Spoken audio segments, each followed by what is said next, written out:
Hello guys, नमस्कार। मैं हूं रावनित और आप सबका स्वागत है मेरे चैनल द बॉन्ग कनेक्शन पर। आज मैं आप लोगों के लिए लाया हूं the non spoiler review for Kashmir files. तो पहली बात मैं बता दूं कि ये जो फिल्म है ऑलरेडी बहुत ज़्यादा कंट्रोवर्सी में है because of the very sensitive topic that it is touching upon. तो मैं बिना ज़्यादा अंदर घुसे आपको इस फिल्म के बारे में बताना चाहता हूँ, क्योंकि मुझे नहीं लगता कि मेरा कोई भी हक बनता है इस इशू को लेकर बात करने की। मुझे पता चला है इस इशू के बारे में through this film that I am really thankful and grateful for, and I think every Indian should definitely watch this film because it's a very important film for everybody to know what happened. It's our history और हम लोगों को खुद बहुत लोगों को कुछ नहीं मालूम थी, क्योंकि मेरे पेरेंट्स भी इस दौर से नहीं गुजरे थे। उनको पता थी बात, क्योंकि इन 1990s आई वॉज बॉर्न 1992। 1990 में जब ये घटना घटी थी तो मेरे पेरेंट्स को इस बारे में थोड़ी बहुत ज्ञान थी, इन्होंने पेपर में पढ़ा था एंड ऑल, लेकिन it was not blown out of proportion. People don't really talk about what happened in 1990 and it was really ruthless and gruesome. जो चीज़ कश्मीरी पंडितों के साथ हुआ है वो बहुत ही ज़्यादा दर्दनाक है। एंड मुझे इस बारे में कोई आइडिया नहीं थी, and when I watch the film that was the first time मुझे इस स्टोरी के बारे में पता चला। तो मुझे नहीं लगता मुझे कोई हक बनता है कि मैं इस इशू को लेकर ज़्यादा बोलूँ, क्योंकि मुझे कुछ नहीं मालूम है except for whatever I watched in the film. Film देखने के बाद मैं लौटा and I wanted to know more. मैंने थोड़ा सा और भी वीडियोस देखे। कुछ कश्मीरी पंडित जो है उनके खुद के चैनल्स थे, वहाँ पे रिएक्शन देते हैं। उन लोगों ने इस चीज़ के बारे में बात की है। उन लोगों ने ये दावा किया है कि ये पूरा जो फिल्म में जो भी दिखाया गया है it's like 95% accurate. So you can say that yes, this is a true depiction of whatever happened to the Kashmiri Pandits on 19th January 1990. पहली बात तो मैं बता दूं, नॉन स्पॉइलर रिव्यू है। मैं आप लोगों को कोई भी स्पॉइलर नहीं दूंगा। मैं चाहता हूँ कि हर एक बंदा बंदी इंडिया का देखे इस फिल्म को जाकर, क्योंकि बहुत ही ज़्यादा ज़रूरी है ये फिल्म को जानने की। लेकिन मैं इतना बता सकता हूँ कि एक से ज़्यादा बार आप नहीं देख पाएंगे इस फिल्म को, बिकॉज बहुत ही ज़्यादा दर्दनाक है, दिल दहलाने वाली स्टोरी है। एंड बहुत ही सही तरीके से लोगों ने बताया है कि ये फिल्म कमज़ोर दिल वालों के लिए नहीं है। बहुत इंपॉर्टेंट फिल्म है। जब मैंने फिल्म जाकर देखा, मेरा कोई एक्सपेक्टेशंस नहीं था। ऑलरेडी मैंने ट्रेलर भी नहीं देखा था। बहुत लोगों ने मुझे कहा था कि ट्रेलर जाकर देखो। मुझे मौका नहीं मिला। जब तक कि मैं ट्रेलर देखता तब तक की फिल्म रिलीज हो चुकी थी। तो मैंने सोचा क्यों ना फिल्म जाकर देखूँ, उसके बाद इसका रिव्यू करूँ। तो पहला चीज़ जो मुझे लगा इस फिल्म के बारे में, it's very practical, it's brutally very honest and I like that. हर एक कैरेक्टर जो इस फिल्म में है वो सच में एग्जिस्ट करता है। शायद नाम इधर उधर थोड़ा सा चेंज कर दिया गया हो, लेकिन these all characters actually existed. Okay, many of them died, many of them exist, still are alive, and all the storylines that they have showed are very much true. इस चीज को ध्यान में रखते हुए अगर आप ये फिल्म देखेंगे, आपके अंदर पता नहीं एक अजीब सी अनकंफर्टेबलनेस आपके अंदर फील होगी, क्योंकि throughout the whole film I was just very uncomfortable. कुछ ऐसे सीन्स है फिल्म में जो आप नहीं देख पाएंगे। मतलब I couldn't look at the screen and the voices and the screams. You will not be able to stop yourself from crying. There were scenes that brought tears in my eyes, and though I was mentally prepared, मुझे पता था कि क्या होने वाला है, लोगों ने बहुत कुछ बताया था, लेकिन फिर भी there will be scenes which will leave you in tears. The acting in this film is phenomenal. हर एक actor, Anupam Kher to Mithun Chakraborty, Darshan Kumar, Pallavi, everyone did a phenomenal job. मैं किसी भी एक्टर के बारे में कुछ नहीं कह सकता। हर एक एक्टर ने phenomenal job किया है, except for the kid who plays Shiv Pandit. He is a kid and I totally understand. He is very young and he has a long way to go. But still, that his innocence actually helped us relate to his character more and feel for his character. So कुछ कुछ घटनाएं इस film में दिखाई गई है जो कि बहुत ही ज़्यादा सच है। मैंने जब कश्मीरी पंडितों के रिव्यूज़ को देखा, उन्होंने बताया कि किस तरीके से उन्होंने वो दहशत में थे, उन्होंने कितने अपने दोस्तों को गंवाए हैं। कुछ घटनाएं ऐसी दिखाई गई हैं जहाँ पे आप ले नहीं पाओगे वो चीज़ों को।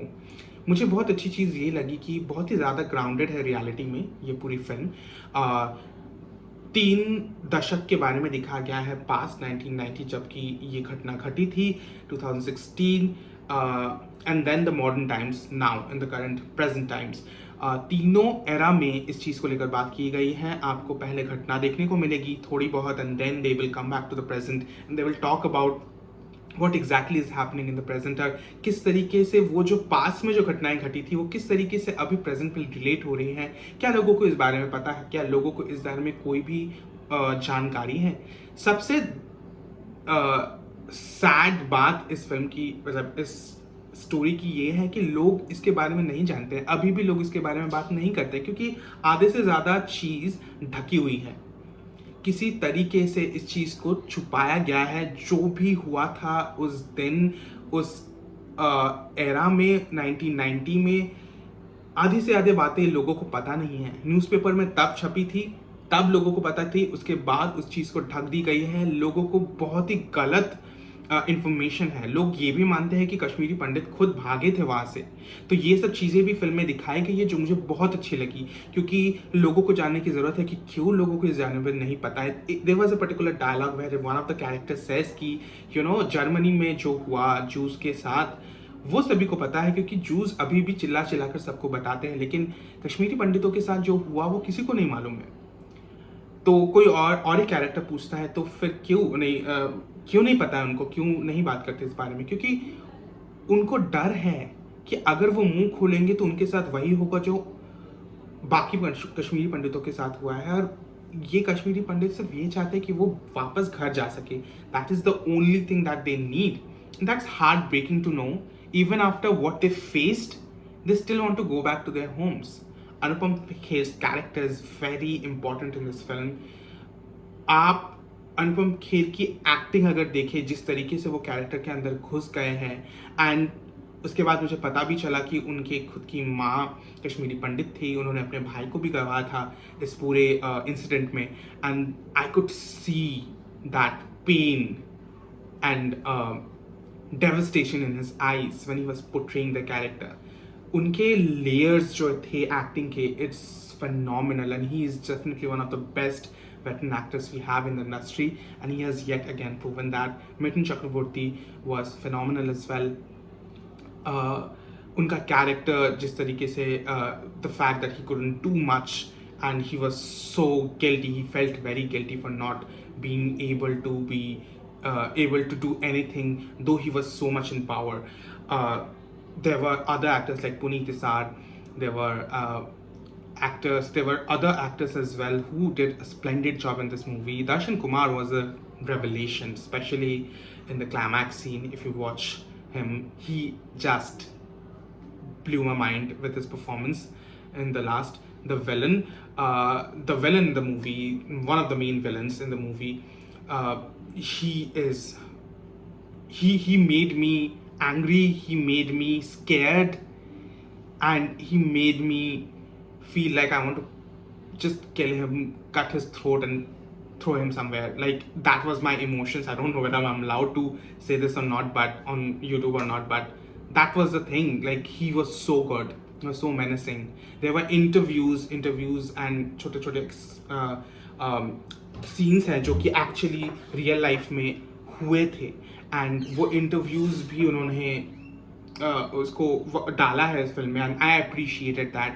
छोटे छोटे चीज़ें थे जो उन्होंने इंक्लूड किए फिल्म में, जैसे उस टाइम पे जो स्पीचेस दिए गए थे, जो पॉलिटिकल प्रोपेगेंडा चल रही थी, उनके छोटे छोटे वीडियोस थे, वो एक्चुअली दिखाया गया फिल्म में, which made this film more grounded to reality, and it will give you chills to your bones, it was very bone chilling. Overall ये फिल्म कमज़ोर दिल वालों के लिए नहीं है, लेकिन डेफिनेटली सबको एक बार देखनी चाहिए. मैं बहुत खुश हूँ कि ये फिल्म इतनी अच्छी कर रही हैं, अभी भी चल रही हैं. Having said that, it's a very important aspect of the film that everybody needs to know, and क्यों हुआ था, कैसे हुआ था, आपको सब कुछ पता चलेगी इस फिल्म के थ्रू। मैं चाहता हूँ कि आई नो कि सब कुछ दिखाना पॉसिबल नहीं है 2.5 घंटे के फिल्म में, इसलिए उन्होंने बहुत कुछ नहीं दिखा पाए हैं और एक दो जगह पे उन्होंने क्रिएटिव लिबर्टी भी ली है, लेकिन that's fine as long as they can make this film and hit the mark, and they did hit the mark. I'm still in trauma with especially the climax sequences. Throughout the film there are very many scenes जो कि आपको trauma में भेजे कि आप बहुत ही ज़्यादा uncomfortable रहेंगे and you will gasp and while watching those scenes. Okay, this is a movie which will be talked about, and I'm glad that they talked about this topic. लोगों को पता चल रही है, आजकल की जनरेशन को पता चल रही है, जब तक कि ये चीज़ फुल्ली नहीं हटती है, सारे कश्मीरी पंडित को वो जगह नहीं मिलती है, ये चीज़ इस चीज़ के बारे में बात होने की ज़रूरत है. Very important film, very it's one of the best films this year and definitely one of the best performances from the entire cast. Deserves praise. Vivek Agnihotri ji ने जिस तरीके से इसको दिखाया है, very real, very brutal and very important for everyone to watch. Please go and watch this film अगर आप लोगों ने अभी तक नहीं देखी है, and please let me know what you guys thought, because I absolutely loved this film and I feel that this is not a film, this is an emotion. So guys, that was my review. आप लोगों को अगर अच्छी लगी हो तो नीचे बताइए, कमेंट कीजिए, लाइक कीजिए, ढेर सारा प्यार बांटिए और प्लीज़ आपके सजेशंस ऑलवेज वेलकम है. आप लोगों को मैं दोबारा मिलूंगा, तब तक के लिए ciao.